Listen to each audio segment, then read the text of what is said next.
And Governor Asa Hutchinson focused on computer science in his latest weekly address. As the former chair of the National Governors Association, he believes computer science education is important as technology grows in the country. Well, 5 News reporter Jose Carranza tells us how computer science education is even more impactful as a new law is headed to the White House.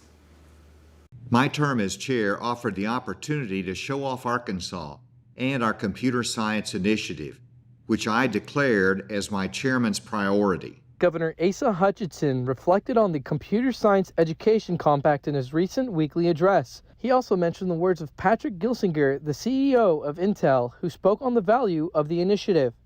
Mr. Gelsinger noted that modern life is becoming more digital, and everything digital runs on semiconductors. The manufacturing of semiconductors requires talent and money, which is why we must provide first-rate education for our young people. While the governor is focused on educating, the House and Senate passed the CHIPS Act, abbreviated for Creating Helpful Incentives to Produce Semiconductors for America. The CHIPS and Science Act includes around $52 billion in subsidies for U.S. companies producing computer chips and $24 billion in tax credits for new manufacturing facilities, as well as tens of billions of dollars to fund research and development.